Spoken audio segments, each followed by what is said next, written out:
You want to hear a story? A story of guilt, a story of shame, a story of a lost cause and mass identification. The prevalence of a king who came to reclaim a sinner stained with crimson red blood and forever an outcast until the Son of Man came and sin was undone, erased, wiped clean, and all my failures and flaws were stripped away and held by a God who holds the stars in his hands and knows every little hair on top of my head. This is me. This is my story.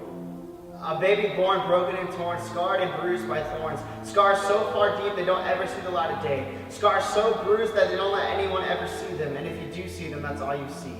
Because my scars define me. Wait, my scar defines me. And that scar is me. You're looking at it. And I know I'm not all that. And I know I'm not perfect. I'm not the most righteous. I'm not blameless. I'm a mess. I'm a sinner and a former sex addict. Plastered on my forehead, every little imperfect defect. And sometimes I drink, and I drink a lot. But I'll be honest with you, this Christian life is hard. It's hard to love, it's hard to be this perfect example when every little imperfection is the impression pressed on the description of the minds of the people around you, of who I used to be. But that's not me anymore. I swear, that's not me anymore. Because what many of you don't know is how to live that Bay Area, California lifestyle. It's full of drunken nights on Gucci-branded, diamond-studded bathroom tiles. And did you ever think that was me? Because it could have been. Thankfully, it wasn't, not now and not ever, because I have a God who protects. I have a God whose presence is always present, who's the architect of every little defect and turns it into something beautiful. And his. I am his. I am won by the one who calls me his son. I am saved by the one who calls me by name. When I'm under pressure, he lifts me higher than ever before, and I cannot escape the riches of his love, for I am his treasure. He is far better than anything else. He is a trendsetter, and he is the center of my life forever. Let's get real for a minute. There's a lot of people out there that think their heirs are etched in their permanent future. But I choose to believe that sin entered this world with Adam and Eve, and for years God tried to get the Israelites to believe. But again and again they failed and they couldn't see. But then God so loved the world that he gave his one and only son, as it says in John 3:16, and Jesus came into this world in the form of a baby, born of parents Joseph and Mary. And then one day, as Jesus was praying in the Garden of Gethsemane, people came to take him away. He carried his own cross and he was crucified on a tree and he died on Calvary.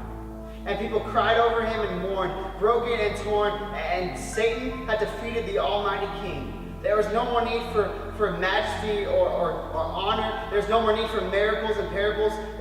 This incomprehensible man had now become immortal and become breakable. Satan had done the unthinkable. Satan had victory. And for many of you, that's how you feel. You think one loss and that's all it takes to knock you down.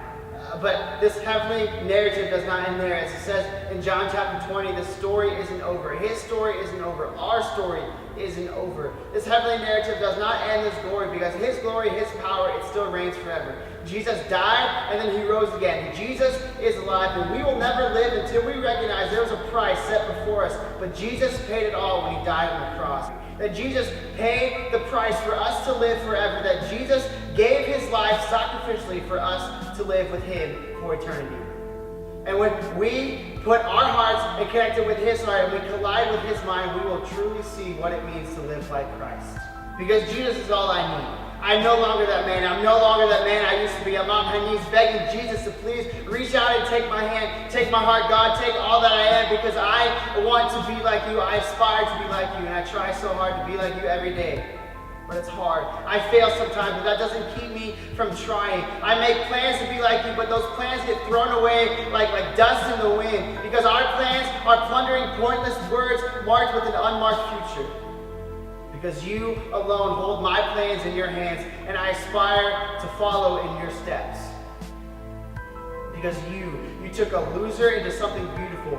You took this pointless sinner into something that's important.